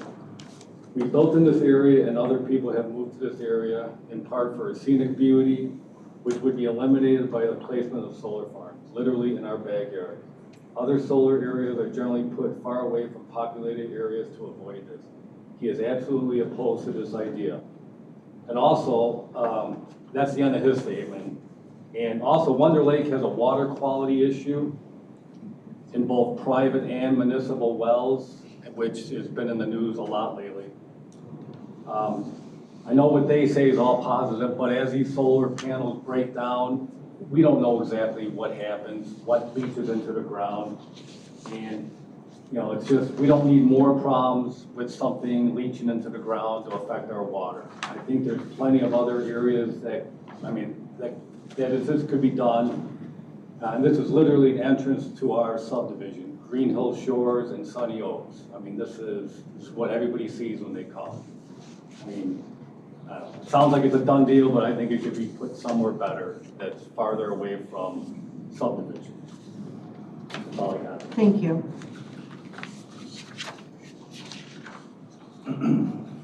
Anyone else wish to speak? Please come forward, state your name. 3005 West Murray Drive. Will County did reject a solar farm back in November 2023 because they didn't believe it fit their community or it was the right planning for the community.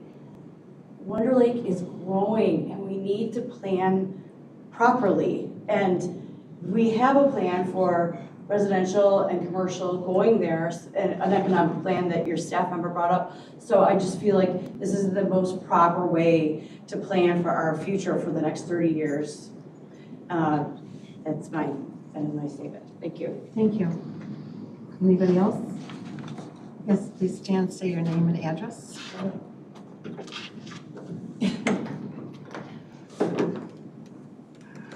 My name is Nancy McFarland. I own the property directly west of the proposed solar farm. The address is 8014 State Route 120, Woodstock. I'm your neighbor. We saw the plans originally. Mr. McNeil sent them to me. Can you put up the purple diagram, the one that the tree identification? It may help.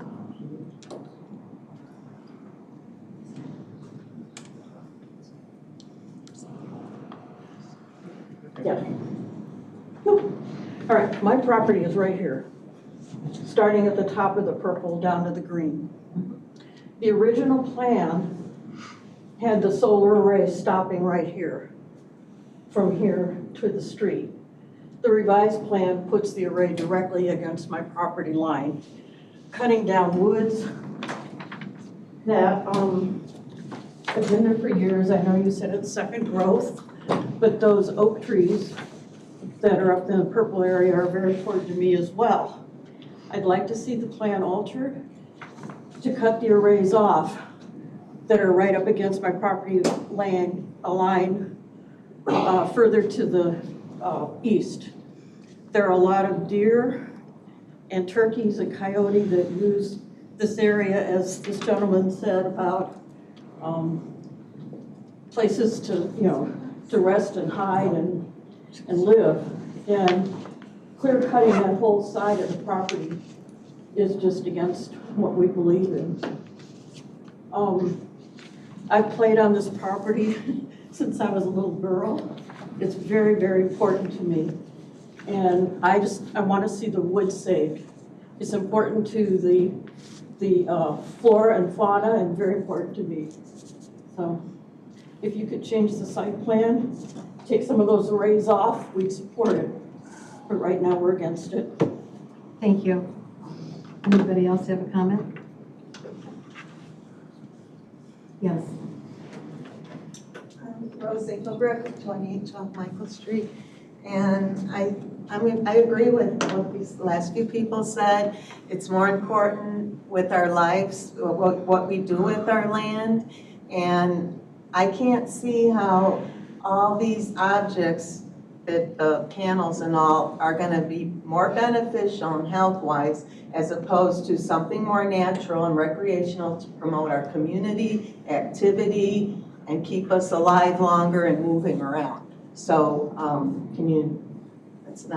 can't be a question, but how does that benefit us as people and our lives? Winter Lake doesn't have a grocery store. It doesn't have recreation, doesn't have a swimming pool, doesn't have, put something there for the kids. I'm sure the government will fund that. Something, some activities to promote our lives and keep us moving and living. What is that gonna do for us? It's not the eyesore so much, or the trees around. And the other thing, trees. I thought all these trees are beneficial. Talk to a nursery. They all have a purpose. What are we doing? Can we do something better? We all love it here. I mean, if new people are moving in and don't like it, they should live somewhere else. Yes. I just wanted to add one thing. In your staff study. Your name again, ma'am? Oh, you already spoke, didn't you? Yes. Yeah, can I just add something real quick? In I'm the sorry, staff just study- one to a customer here. I'm sorry. Anyone else? Okay. Seeing none, we will move on to the petitioner's closing statement, if you have one. Well, I think we've heard all of these questions and comments.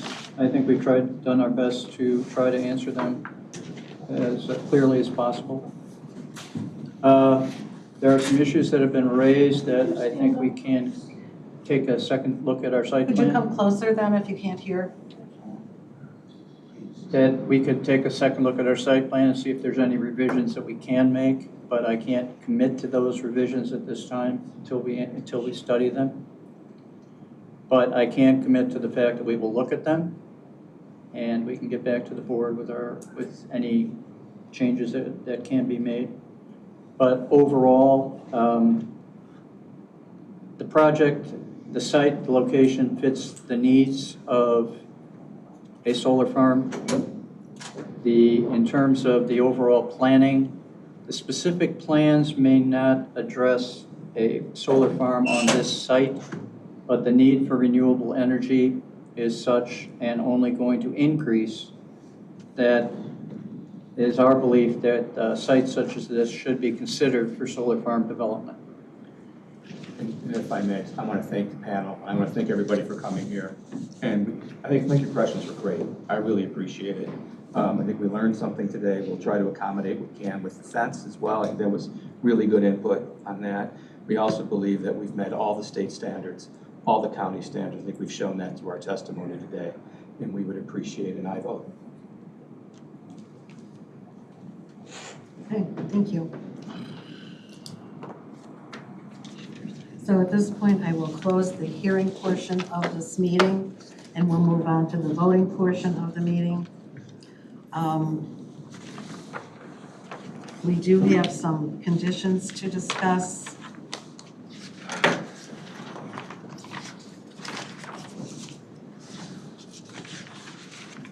Well, let me ask first, if the petitioner feels they would like to take time to take a closer look at making any changes, and we could continue this hearing to that point if you prefer, or we can vote today. I think we can deal with the conditions that are up there. Okay, thank you, then we'll move on. Let's see, we've got the conditions up there. I've got them. Sadly, I can't see this and I can't see that. Okay. First one, conditional use shall have no time limit unless the use is abandoned as specified in 6.56.0300.pp.4 of the McHenry County Unified Development Ordinance. 2, site development shall be in substantial conformance with the site plan prepared by Surya Power, received by the Department of Planning and Development on August 8, 2024, attached. And it's substantial conformance, so it can be tweaked. 3, the decommissioning plan shall be applicable in part as well as in whole. If any portion of the commercial solar facility ceases to perform its intended function for more than 12 consecutive months, that portion of the facility shall be decommissioned in compliance with all the terms of the decommissioning plan. 4, a McHenry County stormwater management permit shall be secured prior to construction. Any damaged drainage tiles shall be repaired at the expense of the petitioner and in a manner satisfactory to the Water Resources Division manager. Number 5, a detailed landscape plan illustrating compliance with required landscape screening standards and Illinois Department of Natural Resources pollinator scorecard standards and land management practices shall be approved by the zoning enforcement officer prior to issuance of construction and building permits. Number 6, fencing shall be provided in compliance with the National Electrical Code as applicable. The use of barbed wire is prohibited. Setting fence posts in concrete is prohibited except for gate posts and where otherwise required for stability. Number 7, all requirements of McHenry County Unified Development Ordinance 16.56.030.pp as amended, subject to State of Illinois Public Act 102-1123 and Public Act 103-0580 shall be met or exceeded unless specifically amended by the conditional use permit. Number 8, all other federal, state, and local laws shall be met. Are there any additions or amendments to the conditions? Madam Chairman, I move acceptance of the conditions as presented. Second. Moved and seconded by Mr. Eldridge and Mr. Jers? Yes. Thank you. Okay. I'll take the roll for that. Where's my list of goodies here? It's up here somewhere. Yeah. Okay. Mr. Eldridge? Yes. Mr. Cozen? Yes. Mr. Schnabel? Yes. Mr. Jers? Yes. Ms. Donner? Yes. Mr. Koenig? Yes. And I'll vote yes as well. Conditions are approved.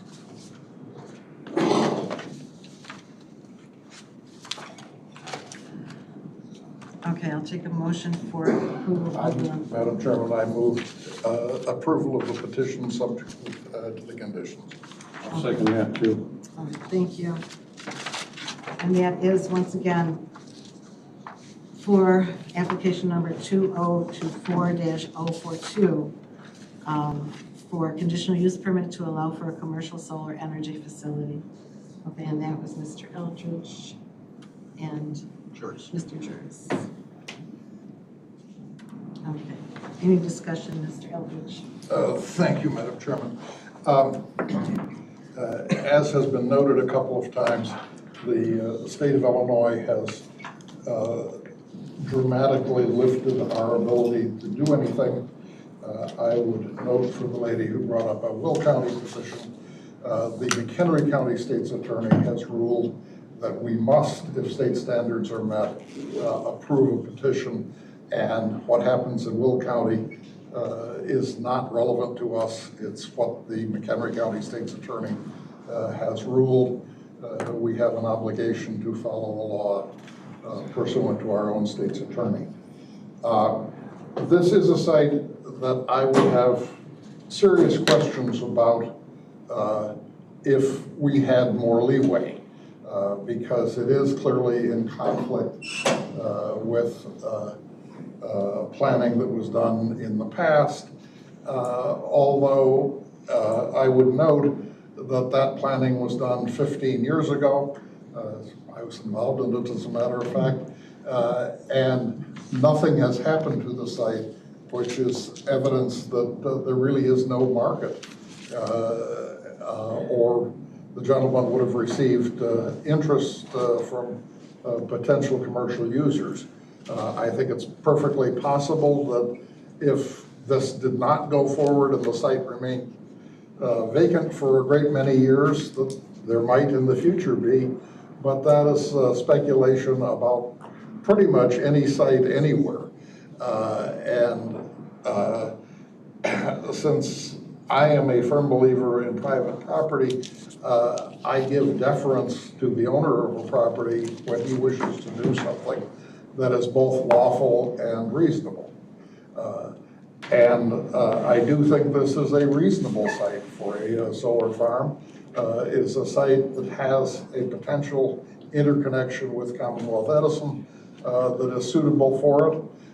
The state has mandated a shift to renewable energy to a very considerable extent, and the state is woefully behind on the timetable that the state by law has set. And in fact, they're going to have to revise those demands, because I don't think at this point it's possible to meet them all.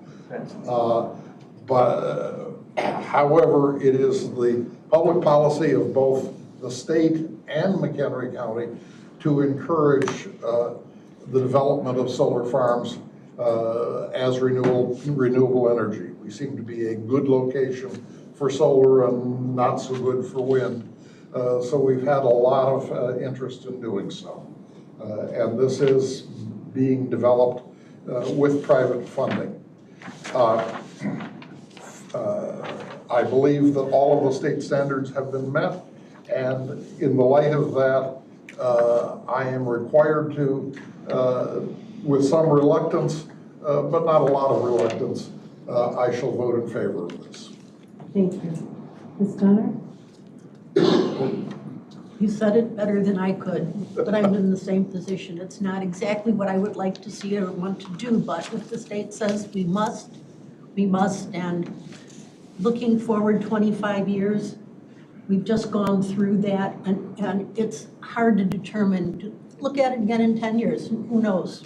Maybe solar will be not passé, but a secondary to something else that's coming in, or something else that's going on. So that's why we look at it every 10 years and see what you can do. As you notice, it has this conditional use has no definite point of being finished.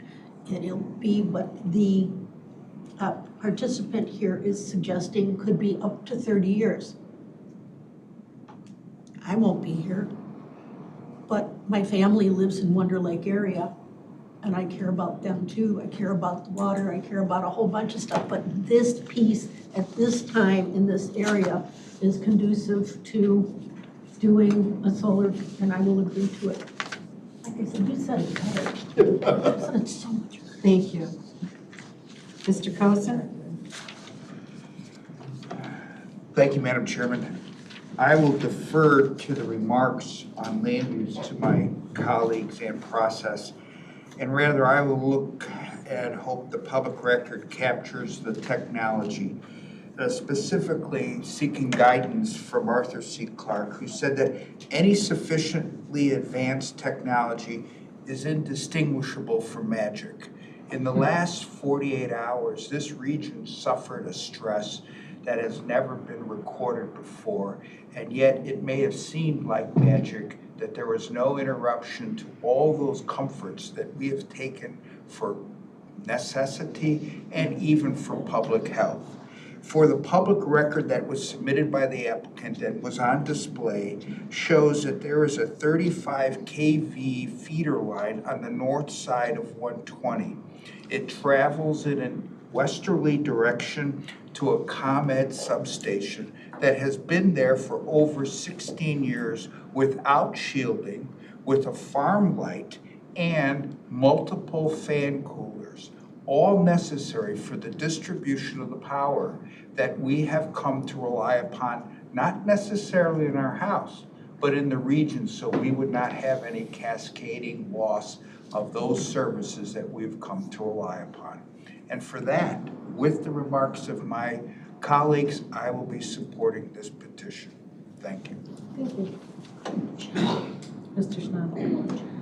Yes. In addition to everything that's already been said, and in addition to Mr. Cozen's pointed comments, it was reported in the news that certain sections of northern Illinois were actually in brownout conditions yesterday due to the extreme temperatures. So just making that statement, that point. Other than that, I personally feel this is a very well-developed plan that's been submitted to us. It has far more buffer area for the neighboring homes than most plans next to subdivisions that we've approved in the past have had. Also, being as though this was zoned for future business, I'm not so sure that future retail strip centers or whatever might be built there would be less impactful to the neighborhood area than this will be. Once it's done, it is going to be quiet, and hopefully it'll be at a certain point where people won't even think it's out of place years down the road from now. So for those reasons and others, I will be supporting the petition. Thank you. Mr. Jers. I agree with Mr. Eldridge. I support it. Thank you. Mr. Koenig. I would just like to add one additional comment. It may have appeared to one or more of you that this was a done deal or that we're just a rubber stamp. When it comes to the request for approval of alternative energy, solar power such as this, in particular in an agricultural zoned area, the discretion that we would normally have in other situations with other applications has been substantially limited by the General Assembly. We have to follow the law. They enacted Public Act 102-1123 in January of 2023. And that is what substantially has limited our discretion in this area. So that said, I also am in favor of the request as conditioned. Thank you. And I'd like to add that I've not seen a crowd of public people such as yourselves that came here saying, yeah, we want a solar farm in our backyards. Nobody has done that. And I understand that. People don't like change. They really don't like change. I get that. I don't like change. The thing is that this is a facility that's going to be really a good neighbor. It's going to be quiet. It's going to be dark. It's not going to smell if there's no shade involved. It's not going to make any noise. It's just going to be there, just like the corn. You're used to looking at corn, you're used to looking at green. The people that lived there 200 years ago were used to looking at trees. They bought a piece of property and they're like, oh my gosh, these trees, they're just beautiful. I just love this. I don't ever want it to change.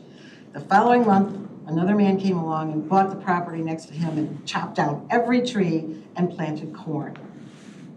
And he didn't like that change, just like you don't like the change. Nobody likes change. I don't blame you. I feel for you. I wouldn't want that type of change in my life either.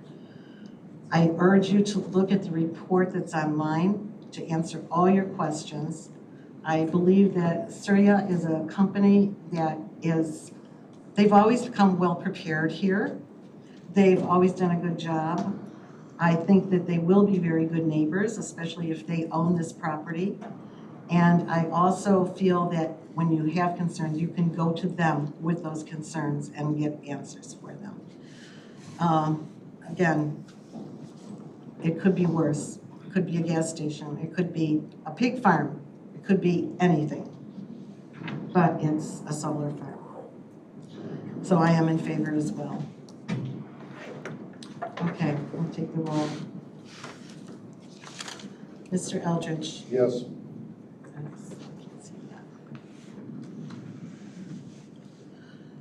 Mr. Cozen? Yes. Mr. Schnabel? Yes. Mr. Jers? Yes. Ms. Donner? Yes. Mr. Kernick? Yes. And I'll vote yes, that's 7-0 in favor. This will go to the county board for final approval next month, September 17th. 17th, I think, right?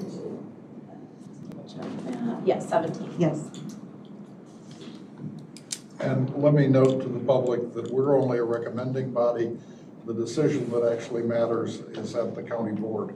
And I would urge you, if you feel strongly, to talk to your county board members. Thank you all for coming. The hearing is adjourned. Thank you very much. Thank you.